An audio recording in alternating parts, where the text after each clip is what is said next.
Hello and welcome to a special episode since it's Christmas time. I figured let's talk about someone special, the God Emperor of mankind.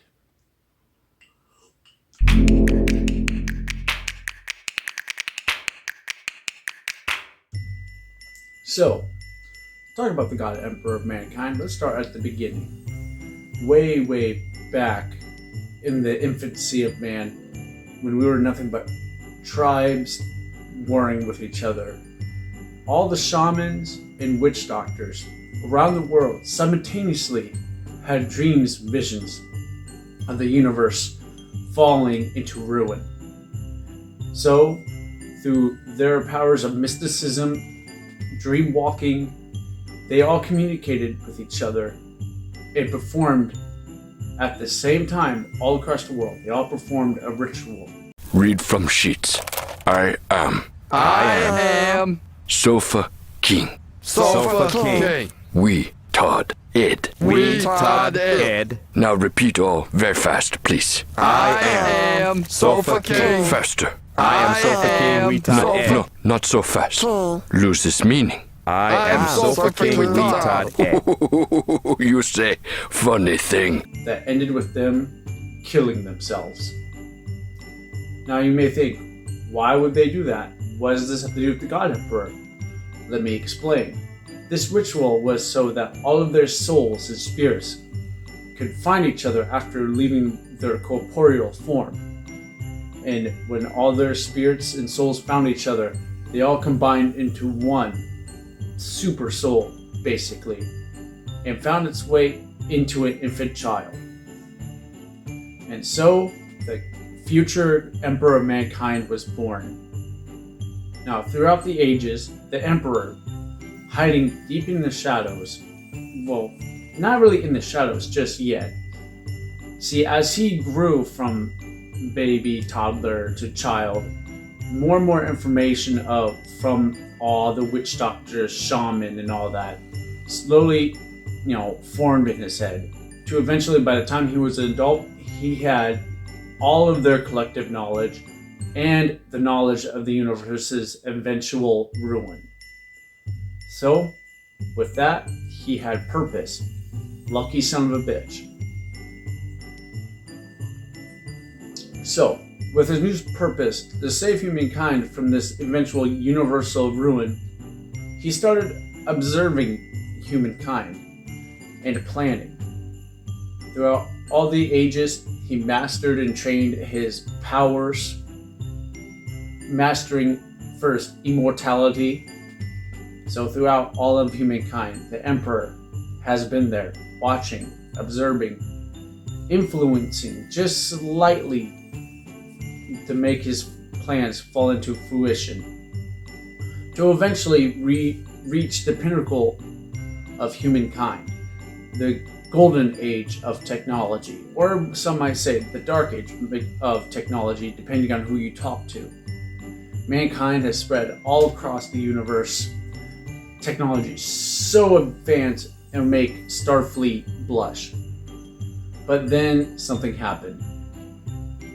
Crazy cosmic storms swept through all of the solar system. Humanity was cut off. Earth, Holy Terra, was turned into nothing but a barren wasteland filled with barbarism. And by barbarism, I mean techno-Vikings. Yeah, that sounds pretty metal, doesn't it? And it was at this time the Emperor finally had the necessary tools and will to enact his great plan. He first came out with his specially made super soldiers known as the Thunder Warriors.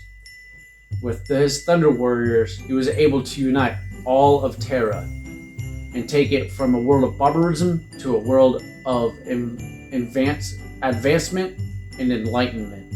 And by enlightenment, he means the destruction of all religions and science.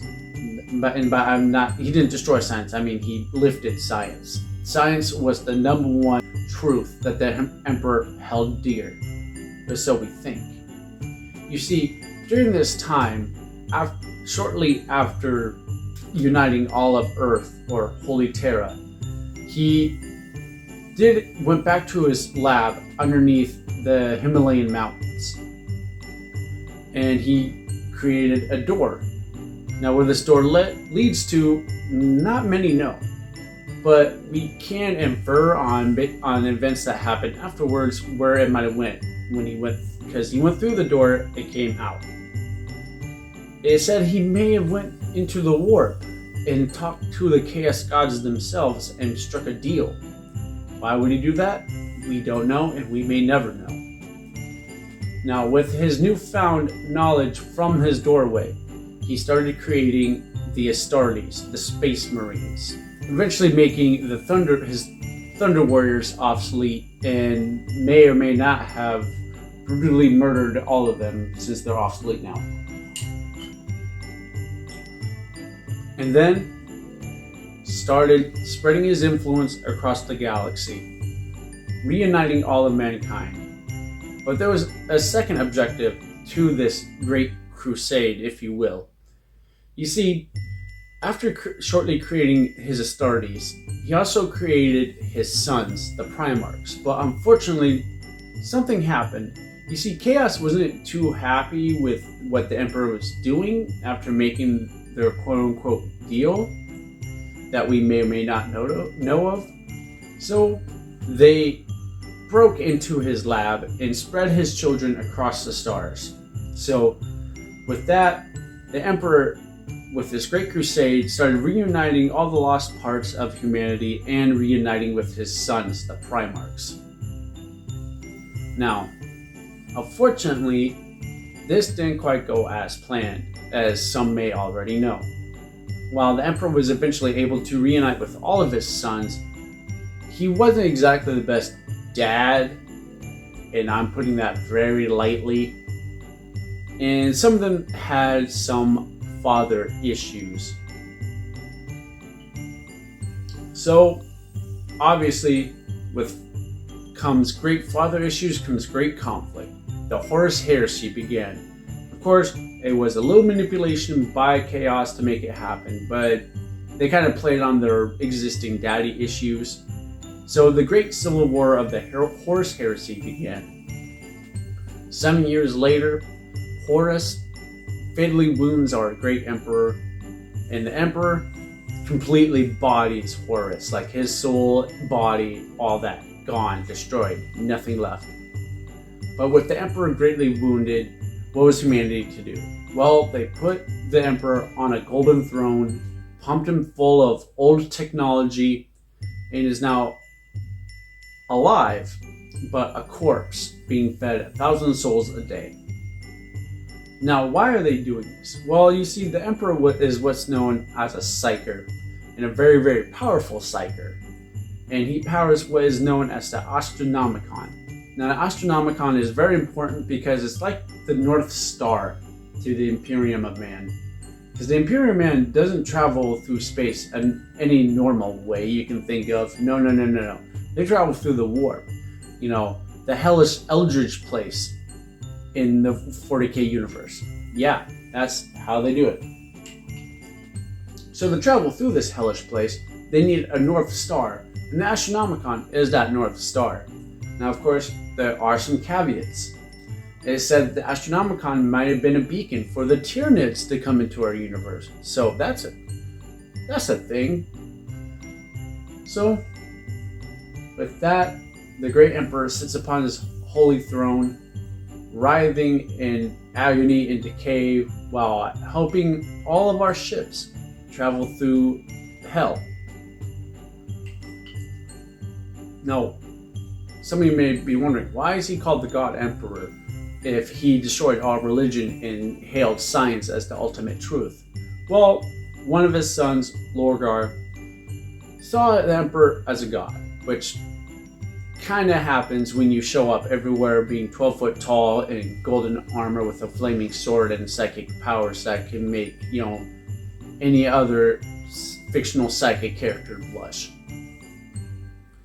So even though the Emperor constantly berated Lorgar and saying, no, I'm a man, not a god, people are still going to see him as a god. So naturally, as the emperor was put on his golden throne 10,000 years later in the 41st millennium, people now think he is a god and he can't do anything about it. But that doesn't stop the emperor from occasionally being able to use that to his advantage.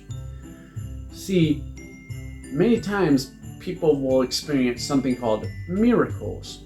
Now, some may speculate that that is actually the emperor's psychic influence, what little he can do from his golden throne to help save humanity, such as bringing back lost ones from the warp in the form of living saints, such as Celestine herself.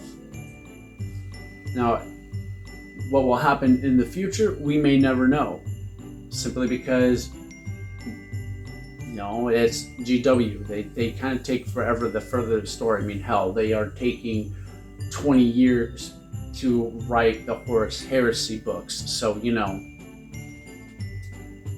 it's going to be some time before you know what happens to the Emperor if he comes back or not. Probably not, but who knows. But with that, I figured, you know, a nice quick video about the Emperor for Christmas. So, you know, Merry Christmas, stay safe, have a good one.